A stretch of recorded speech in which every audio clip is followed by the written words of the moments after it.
Hello, everyone, and welcome back to Total Michigan, where we interview ordinary Michiganders doing some pretty extraordinary things. I'm your host, Cliff DuVernois. So probably one of the most scenic, one of the most beautiful roads to follow in Michigan would be M25. It circles around the thumb, and as you're driving down these miles of road, there's all kinds of really just beautiful beaches that dot the landscape, as well as all these great little towns to stop in and restaurants and just some of the nicest people that you could ever hope to meet. So I was taking this trek myself a handful of days ago, and I came across one of Michigan's hidden treasures. It's a little off the beaten path there, but it's a lighthouse located in Port Hope.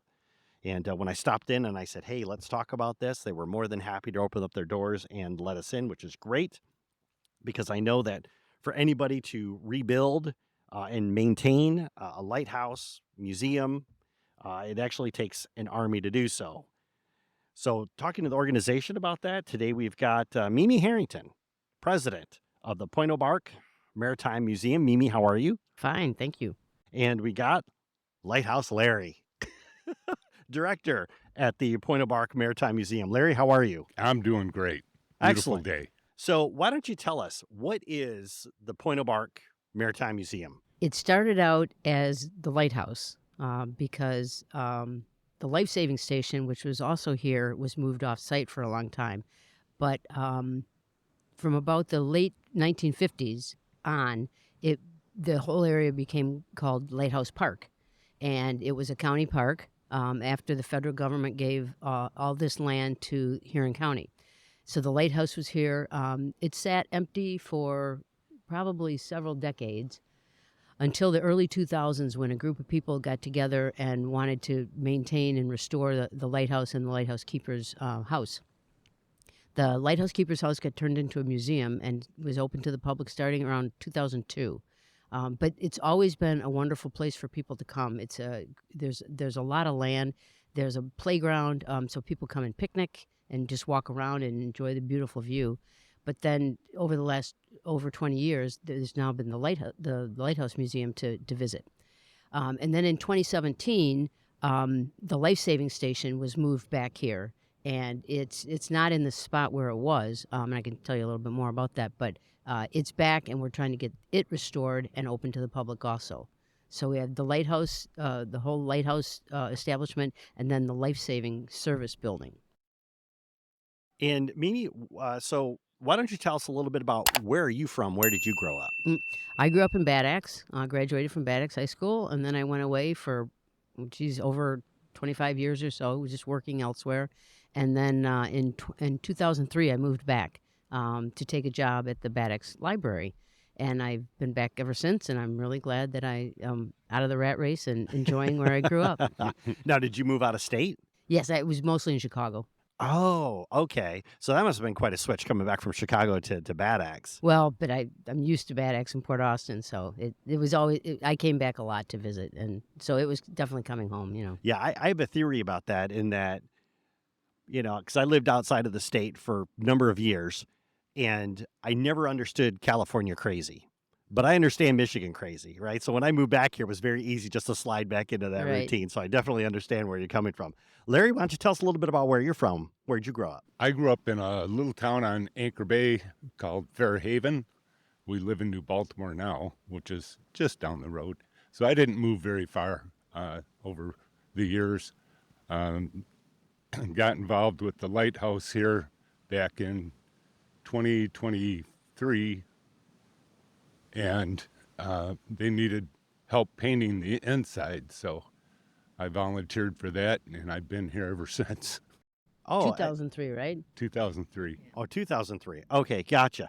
So back in 2003, how did you start getting involved with the lighthouse? Because I know you said you agreed to paint it, but Yeah. what was it that made you say, I want to be a part of this? Oh, just the beauty up here. The people are so nice. It was like a little family taking care of this. We were all just working together to make this work, and bring people into the area. And it's been amazing. I've met people from all over the world, not just Michigan.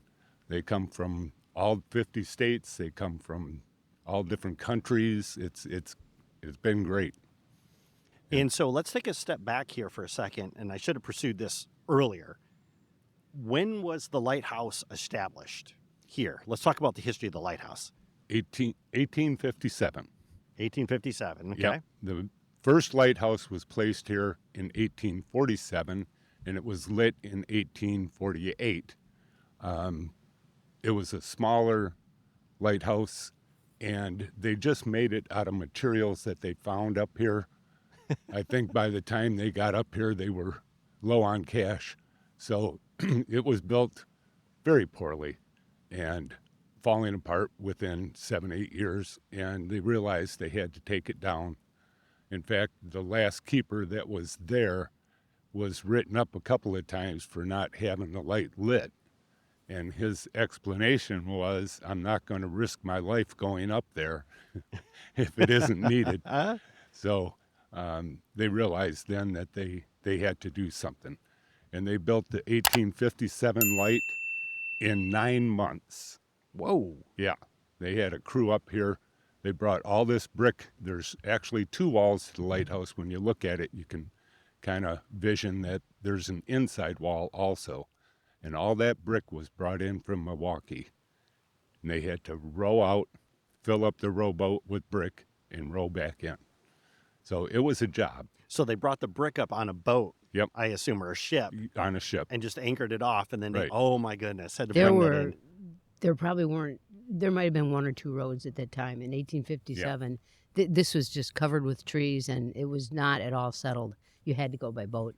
Oh, I didn't even think about that. Yes, because that's maritime. It's the only way you can Right. really move stuff around at that time. Yes, Right. yes. And you made a comment too about like the first lighthouse only lasted for 7 or 8 years.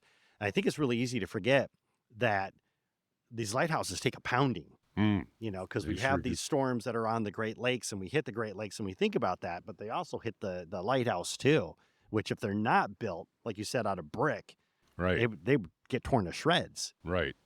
Well, we had a major storm here in 1913. It took down 12 vessels throughout the Great Lakes, 8 of them right here in Lake Huron, and a number of ships were grounded. The keeper wrote in the logbook that it was the only time that he felt the tower shaking, and it was shaking so violently that the wick was just falling back down into the lantern. Right. So he, an assistant, and his son stayed up there for 3 days during that storm, just trying to keep the light lit. Oh my goodness. Yeah. So at the end of the storm, he wrote that there was 3 feet of ice all the way up to the first window on the outside of the tower.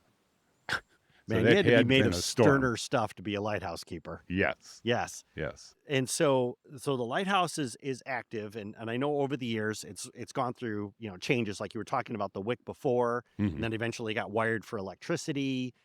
At what point in time did, I guess, because you said that the lighthouse sat abandoned for a couple decades. It was the Coast Guard maintained the light in there. There was a gentleman that took Okay. care of all 3 lights, and he would make sure that the bulbs were in working order. If it went out, he would change them. But as far as people living there, yes, it was basically abandoned. After 1939 yeah. was the last year that there was a keeper here. Okay, because that's when automation came in. Right. Right. And I think when you were telling me before in the museum, is even the lights switched out. Right. In 1969, they took the Fresnel lens out that we have on display in there. Right. And they put up 2 aerial beacons, and they had a 1,000-watt light bulb in each one, but they ran continuously all during the day, during the night, 365 days out of the year. So today we have an LED system in there that has a light sensor on it. The sun goes down, it comes on, and very low maintenance, very low. But And the Coast Guard does the still come. Coast Guard still maintains that light. Okay. They still check it. Recently, they've just kind of called here and asked, is the light still working? It's cheaper, And- I guess. Yeah. They're great guys over there in Saginaw. Got to do a shout out to them because They are real friendly, and just want to know everything going okay. Yep, okay. And you made a comment about how there was a family keeping the place up. Did I understand that correctly? So when did that family get involved and start working? Well, that was the first. The first keeper was a man named Peter Shook, and his wife was Catherine, and they had 8 children. We think the oldest might have still been down in Port Huron working on their farm, but so they had 7 kids up here. Oh, wow. And they started in 1848, and I believe the next year. Yes, Peter following was year. in a boat with a couple other people, and the boat capsized or something. They were all lost. I don't think the bodies were ever found. Ouch. So Catherine was left here with 7 kids to run the lighthouse, and she did it for about 2 or 3 years. She did it that season and then 2 more. The rest. And and she had the older kids probably had to help her, but they had to carry the oil up the tower and keep the wicks lit. And she ran it so she was the Michigan's first female keeper, and the second keeper of this lighthouse. And so as we're talking about, the lighthouse throughout the years, and at some point in time, the life-saving station showed up. So talk to us. What is a life-saving station? I mean, it's pretty obvious, but what is it? Well, the U.S. Life Saving Service operated from about the early 1870s until 1915. And during that year, the U.S. Revenue Cutter Service and the U.S. Life Saving Service were merged to form the U.S. Coast Guard. So the Life Saving Service is the precursor of the Coast Guard. Right. And basically, men got in very small boats in very rough weather, horrible conditions usually, and they rowed out to ships that were in distress, ships that were sinking or whatever. And they would take the crew and passengers off those ships and row back in. And if they had to make 4 or 5 trips, they made them, and they saved people. The U.S. Life Saving Service saved hundreds of thousands of people and saved tens of millions of dollars worth of cargo. It's sort of a lost piece of history, and most people haven't even heard of the U.S. Life Saving Service. But they just did heroic things, saving people and cargo. So the Life Saving Service got pretty established on the east and west coasts. But by the early 1870s, it was realized that there was an awful lot of loss of life and cargo happening on the Great Lakes. So the Life Saving Service asked Congress for a couple $100,000 to expand the service into the Great Lakes. And the Life Saving Station that was here, it was built in 1876, one of the first life saving stations on the Great Lakes. We actually had the contract where a firm out of Evanston, Illinois, was hired by the government to build 8 different life saving stations on Lakes Huron, Michigan, and Ontario in 1876. So a boat arrived with actually pre-cut pieces of wood, and the guys constructed the life saving station in like 17 days. Now, of course, It's like Lincoln logs. Yeah, like Yeah, Lincoln right. Logs, a kit of parts, yeah. But an incredible design. It's a beautiful building. It's an 1875 type that we have. And so, excuse me, they went into operation in September of 1876, and they operated until 1937 when the Coast Guard closed the station.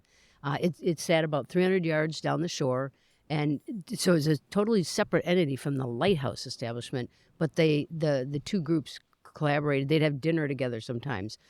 When the men had to take a surf boat off site to a wreck site, often the lighthouse keeper would lend them his horses so that the horses could pull the boat. So there was collaboration, but they had different functions. And I can imagine, too, that just sharing the same piece of property as well. I mean, you would have to have some, hey, let's get along, let's work together type Absolutely, of deal. yeah. Yes. Yeah. And during a real good example of collaboration was there was a fire in 1881. It's called the Great Fire in the Thumb, and it killed about 250 people. Wow. It just actually absolutely flattened parts of the Thumb. Some parts were untouched. Over here, the fire was really, really bad. And the logbooks, both the lighthouse keeper's logbook and the life-saving station logbook, recount what happened, and they were just scurrying to wet the roofs. The powder that they used to shoot the Lyle gun that they had, which is a rescue equipment, they put that in a boat and put it out in the water so it wouldn't explode. Oh, yes. Yeah, and they had yes. barrels of water sitting on the roofs of the lighthouse and the life-saving station. The fire came within about 100 yards of the back of the life-saving station. It was really, really very dangerous and very tense times, and they probably worked for well over 24 hours just trying to keep the fire at bay. Yeah. And they worked together. Man, there's so much history here to unpack. What I'd like to do is just take a quick moment. We talked about how Larry got involved with all this. How did you get involved? Because you said you came up here and took a job at the library. Mm-hmm. Yeah. So how did you get involved? With all I've this? been coming to Lighthouse Park since I was a little kid for picnics, and always okay. enjoyed, walking around the buildings. And then when the museum was open, going through the museum. And when we moved back, probably a few years after we moved back, my husband decided to get involved. And then I got involved too and helped. That's how Larry and I met, helping with the festival that we have every year. And then once the life-saving station got moved back here, we were just driving out here one day and, we just looked at the building and said, geez, we got to get that thing restored, So we got more actively involved again a few years ago and have been working on moving toward restoration of the life-saving station. So where does this love of history come from? I love history. Yes. Michigan history. It's some of the best. I know you say that, but what is it about Michigan history? Because this really here is a passion project. I mean, unless I miss my guess, you guys do this because you love it. Yeah. You're not doing it because you're pulling in six-figure salaries No. here. Yeah. No. So what is it about the history that's like that you just love? It's just, I want to say romantic in a way. There's so many stories of, of course they had their tragedies, but they also had their triumphs. And I find that a lot of it was trial and error. We can look so much stuff up on our phone now. What did they do back then when they wanted to figure something out? They That's had true. to use their brain. They had to trial and error. It's just amazing the things that they came up with, Right. and how they worked their daily lives. Because now you talk about the fact that they didn't have like roads back then. Pretty much Nope. It was boats bringing stuff up, ships. They really had to be excellent problem solvers. Yes. Like what do we have around this? This is the problem. And then what can we use to be able to fix that? And it required a lot of creativity, Mm-hmm. I would imagine. In the keeper's quarters of the life-saving station, the keeper's quarters was just a separate building where the keeper could have his own family and have privacy. We had to take a lot of the plaster off because it was all moldy. Right. And we found, once it was down to the lath, we found that an old picket fence, the kind of with the little Mm-hmm. sharp edge, that was used as a stud. I mean, they did not waste anything. Tons of boards behind the plasters, all reused boards. So yeah, to Larry's point, they just had to figure out how to make things work. And the lath, a lot of the lath in the keeper's quarters came from a ship that had sunk or became a wreck, and about 3,000 pieces of lath were floating in onto shore. And they used it. The keeper sent the surfman down to collect it, and he said, if the owner doesn't come for it, we're going to use it for this one room we're going to be redoing. I mean, they did not waste anything. Goodness, that's so clever. For our audience, we're going to take a quick break and thank our sponsors. And when we come back, we're going to talk a lot more about the Pointe Aux Barques and the Lighthouse and what you can expect when you come here. We'll see you after the break. Hey, if you are enjoying these great interviews, just take a moment and go to totalmichigan.com/join, and you can get these episodes sent directly to your inbox because there's a lot more great stories coming. See you there. Hello, everyone, and welcome back to Total Michigan, where we interview ordinary Michiganders doing some pretty extraordinary things. I'm your host, Cliff DuVernois. Today, I'm talking with Mimi, as well as Larry, from the Pointe Aux Barques Maritime Museum. Before the break, we were talking about the history of the lighthouse, how the life-saving station came to be here, precursor to the Coast Guard, which I find that to be absolutely fascinating. What I'd like to do is I want to spend a little bit of time talking about first the upkeep? Because these places are just gorgeous. They're absolutely gorgeous. And I know they just don't stay that way. I mean, before we were talking about love and passion for what it is that you do. Talk to us about what it takes to maintain these places, keep them open so people can come in and enjoy them. Well, fortunately, the last couple of years, we've got a keepers program that we set up, and people can come up and play lighthouse keeper. They stay in the assistant keeper's house, which is right across the yard from the lighthouse, and they help out doing odds and ends. So it's not just one person. There's a lot of people that have been involved. They come up here, they want to do gardening, they want to do some painting, they want to do, learn the history and enjoy themselves at times. But their idea is to help keep this place going and looking good. And fortunately, we've had really good participants in that program, and we've been able to keep things looking good. We also have a collaborative relationship with the county. The Huron County Road Commission, believe it or not, runs about six or seven altogether. county parks. There's and 5 parks where you can camp and a couple of day parks. And they run those parks. Right. So all of this area is owned by Huron County. The Road Commission has authority over it, and then our group works with the Road Commission to maintain the lighthouse and then also work on restoration of the life-saving station.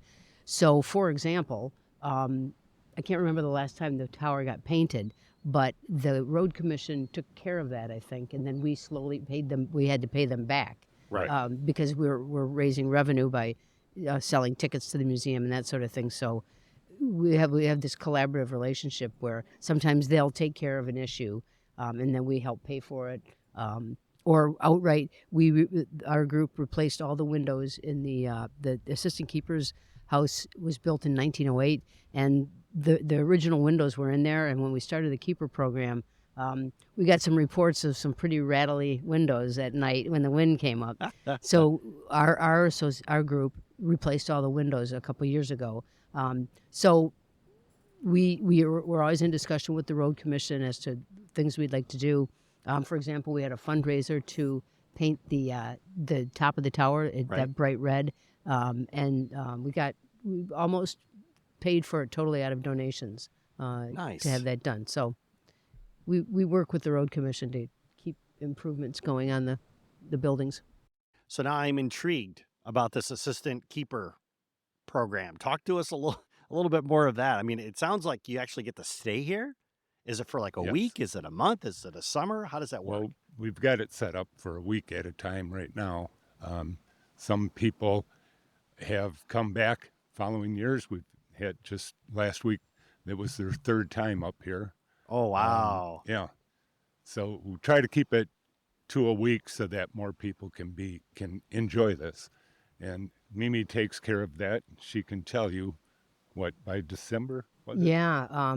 As of October 1, materials will be available on our website for the 2025 season. Right. And then people send in their applications, and then Marilyn and I, Larry's wife, Marilyn and I review them, and then in most cases we accept the applicants, and they pick the week they'd like to come. And last year by Christmas we had, I think the program was filled, and so Oh, wow. once the word was out, we had to turn people away.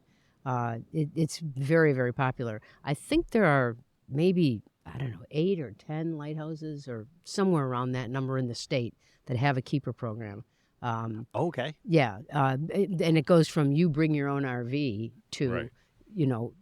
People getting to stay in the assistant keeper's house, which has been all restored, and it's a lovely house. So they arrive on Tuesday, and then they leave the following Monday, and they do all the things that Larry was describing, and they also act as docents in the museum and show people around the various exhibits. That is so cool. Now, does it cost something for this? $150 per person for the whole week. For the whole week. Okay, so first off, I keep thinking about these like dude ranches out west where you get to go and pay and get to be a cowboy, but Right. Right. instead you get to come here and be a lightkeeper, and 150 Exactly. bucks is a bargain. It's a Does that bargain. For include the all the week. food No, and no. The- They they- bring No. their own food. okay, They, of they cook course. their own meals? Right. Yeah. Yeah. We don't leave chocolate on the pillow. Yeah, right. In fact, they have to bring their own pillowcases Yes. They have to bring their own pillowcase. and Well, pillows. You're going to do that anyways if you go, glamping or, Right. Camping or Right. whatever it is. You're going to bring all that stuff anyway. So, Yep. Right. oh, that's fascinating. And so I know you got the assistant keeper program, and I know that you have, because the Pointe Aux Barques Maritime Museum, you actually have like a collective, a group of people, 80 something people that are part of like membership, whatever it is. What is that? What does that consist of? Well, we have probably close to 100 members, and there's probably 20 that are active. They come here when we have tower climbs. They come when we have the festival. And a And tower climb is what? tower climb is when we can open the tower, and we have it scheduled so that it's all the holiday weekends, our festival week, and 2 weeks after that they have ABC days down in Port Hope. They draw a big crowd, and it's worth us to open the tower Sure. and get Okay. volunteers. We need probably around 12 volunteers for the day, after morning shift, afternoon shift. And we get those people. They enjoy coming and maintain, doing the tower climb, and we have to do it safely. So that's why somebody has to be at Sure. the top, somebody at the bottom, and then we take 6 up at a time. They come down before the next 6 go up. And like 4th of July weekend, we did just over 300 people through there. So it becomes a real thing. It does. You need organization to do it. Yes. And speaking of which, so for the member program that we were talking about earlier, is that purely donation? Is there a fee involved with that? What do the members have to do? Yes, What can they do? it's $25 for a membership. If you're going to have husband and wife and have dual voting rights, you have to put in $50. It costs $50. So when we have membership meetings, a lot of times we have to get proxies, but because people are spread out all over, so they can't really make it up here. But we get quite a few of the proxies back in, and then we can vote on various things like who's going to be president next. Mimi. Yeah. And then part of the funds, I guess, it goes there for fundraising, Right. or you've got a list of people now that you can contact. And you said there's like maybe 20 active. So Right. those are people that actually come here, help out work. Yes. Yeah. Whether Yep. it's the grass or Well, we- whatever projects need to be done. Mhm. We've got a work day in the spring, in May usually, to get the whole place cleaned and ready for the season. Then in early October, we have our shutdown day, where we have to, all the interpretive displays that are outside, those go inside, getting everything closed up and buttoned up. So we need a lot of volunteers especially for the festival and then the tower climbs. And luckily we get people to show up and help. Certainly. We also are having, we're starting our 3rd year of having all the Huron County 6th graders, both public schools and rural schools. We actually have 5 rural schools still in Huron County. They all come to visit the lighthouse and the life-saving station, and then they get back on their bus and they go out to the nature center. Right. And so we're trying to expose every kid, once you're in 6th grade, you're going to be able to come to the lighthouse and go to the nature center. We found that close to 70% of the kids in this county have never been out to Lighthouse Park. So it's a really good awareness program. Right. And we need volunteers for that too. Sure. One of the things that you mentioned before about like the tower climb was that, you open it for weekends or whatever it is. And it's my understanding there's a festival that's Yes. coming up here. Like, Yes. Super a week quick. from this Saturday, okay, what date is that? August 3rd. August 3rd. Okay. And what is that? We celebrate the heritage of the lighthouse, the life-saving station, and this year we have about 12 vendors that are coming in. We invite a food truck, and my favorite is right down at the end of the ramp entering the lighthouse is the ice cream from Port Hope. The Chill Zone brings up Yes. their little truck, and they serve ice cream, and they also have hot dogs and pretzels. But it's a fun day. We have music on the stage all day. We have 2 different bands that come up, and they'll perform during the day and keep things lively, keep people moving. It's just a real fun day. This year we're having a raffle. We have a beautiful, not Afghan, Quilt. that was donated to us, and we're raffling that off. And then throughout the day, we're going to have 50-50 drawing. Right. And the tower will be open to climb, tower. and the life-saving station will be open to tour. Nice.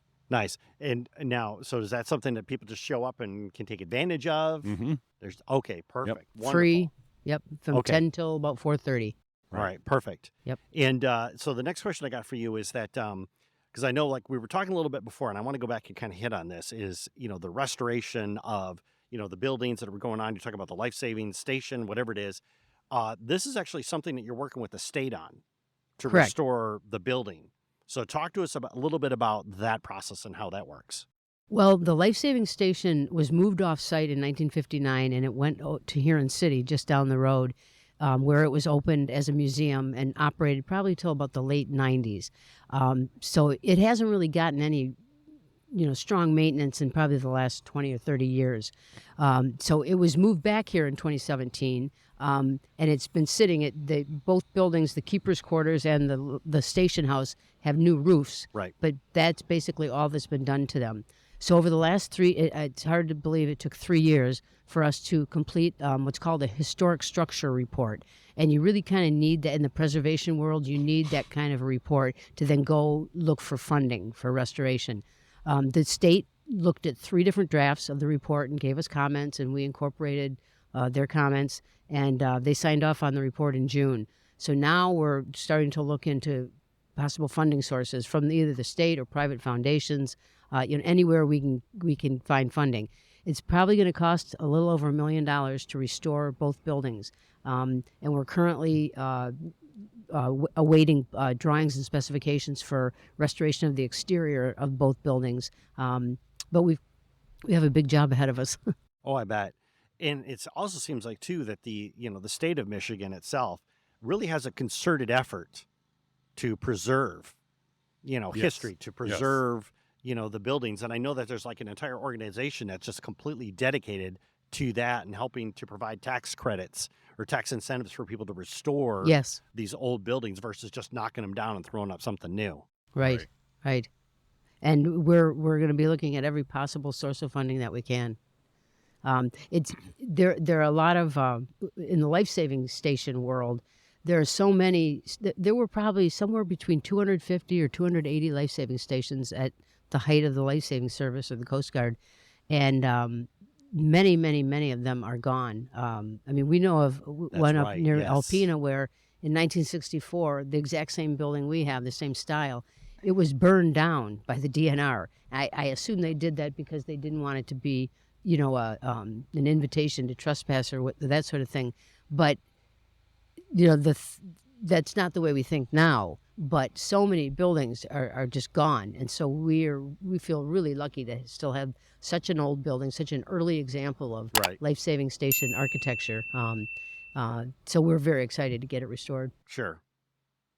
And if somebody is listening to this and they want to, connect with you online, check out your resources, or even better, come here and see this gorgeous place in person. Like, what are all the different ways they can connect? Well, we have a website. It's pointeauxbarqueslighthouse.org, and we also have a Facebook page, which we and an Instagram page, which we try to keep very current. So if you go to Facebook, just type in Pointe Aux Barques, and it'll have the flyer for the festival and some gorgeous photos that people take. People are always sending us photos that they've taken Right. with the northern lights in the background, or gorgeous winter scenes. So we put all that up on Facebook and Instagram, and you can find out what we're doing if you go social media. Okay. And then how can they find you if they're out driving around? Maybe they're on M25. 25. Yeah. There's 3 signs out there. One indicates that this is Lighthouse County Park. Lighthouse County Park. Gotcha. And then Pointe Aux Barques Lighthouse, and then historical marker out there indicating there's, of course, the historical marker back here. We find that a lot of people catch those signs and say, I didn't know there was a lighthouse back there. And they turn down the road and then they see the red top and they come on in. Yeah. And there's also a sign as you're entering Port Austin, heading north on M53. There's also a sign that tells you to take a right at the Shell station and go 12 miles to the lighthouse. Nice. Perfect. Mimi, thank you so much for taking time to chat with us today. Really appreciate it. Let me just throw this in. If they're going to use a GPS to come here, the best thing to do is put in Huron County Lighthouse Park. If you put in Pointe aux Barques, they'll end up at the tip of the thumb. Oh, at the resort. Okay. There's a resort called Pointe aux Barques, a private resort. Gotcha. Right. So what's that again? Huron County Lighthouse Park. Okay. Wonderful. And that'll bring them right in here. Perfect. Mimi, thank you so much for taking time to chat with us today. Really appreciate it. And Larry, Lighthouse Larry, thank you for chatting with us today. You're welcome. Thank you. And for our audience, you can always roll on over to totalmichigan.com, click on their interview, and get the links that they mentioned above. We'll see you next time when we talk to another Michigander doing some pretty extraordinary things. We'll see you then.